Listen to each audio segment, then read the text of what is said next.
Phase of CBI's Fall Prevention Program. This week, we will be covering mobility aids and their role in falls prevention. Okay. Alright, the main topics this week is mobility aids, canes, and walkers. Alright, let's get started. Mobility aids. Mobility aids make you safer and give you more independence. Walking with an impaired gait can increase your risk of a fall. Mobility aid devices are most commonly used for people with arthritis, balance problems, weakness of the legs, and injury to the foot or leg. Many mobility devices are not used as often as they should be. Make sure to use mobility device as you've been given as directed. Make sure it fits properly.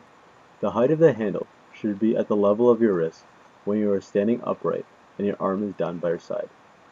Elbow should be bent at a 20 to 30 degrees when holding onto the handle. There is funding available, so talk to your physiotherapist or your occupational therapist about your options if you would like a mobility device and do not have one. Keep your mobility aid maintained in good condition. Make sure you are using it correctly. Ask your doctor, a physiotherapist, or an occupational therapist about which mobility aid is best for you, and to have them to teach you the proper way to use it. Standing upright when using your mobility aid, your shoulders should be directly above your hips, and it takes practice to get used to walking with a mobility aid. Alright. Canes.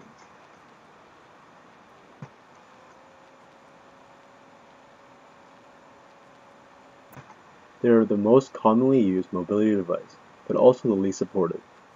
They allow you to use stairs, and canes increase stability by widening the base of support and taking some of the load off your leg, up to 25%, and providing feedback about ground surface and body position. They can increase safety and confidence, which can lead to an increase in activity, which can reduce fall risk. The cane should be held on your stronger side, so it is in the opposite hand of your weaker or more affected leg.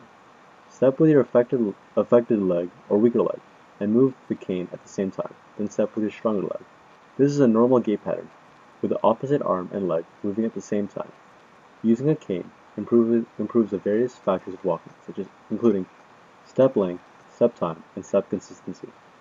There are different types. Some have single point, some have 3 or 4 points, which are better for supporting weight, and can have a rounded or flat grip. Test out the different types to find out the one that is right for you. It must have a rubber tip at the end to prevent slipping, and make sure to replace the tip if it is worn down. You can also purchase a pointed attachment for the end to prevent slipping on ice. Alright, walkers. Walkers are the most supportive mobility aid. They increase stability by taking some of the load off your legs, up to 50%, improving your sway from side to side, and engaging your upper body involved with your balance. Using a walker improves various factors of walking, including walking speed, step length, and base of support. When walking with a walker, with no wheels or 2 wheels, you can put more weight on the walker as they are more stable. Walk by putting the walker forward, then step into the walker with your affected or weaker side first, then your stronger side. A walker with 4 wheels is better if you don't need as much support, but need the walker mainly for balance. And it can also come with an attached seat or basket. Walk normally while pushing the walker in front of you, making sure it is not too far ahead. And make sure the brakes are used properly on a 4-wheeled walker. When sitting on a couch or chair, put the brakes on, reach behind you, and use the couch or chair for support while you sit down. When standing up, push off the surface you were sitting on, and then hold on to the walker once you're standing. Take the brakes off, and once you are ready to walk. When sitting on a 4-wheeled walker, make sure it is backed up against a wall or another solid object, and the brakes are on before you sit.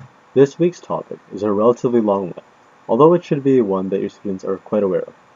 Again, feel free to take as long as required, as long as all points are properly addressed. If you have any questions or concerns, please send me an email. And as always, thank you for joining me and have a great day.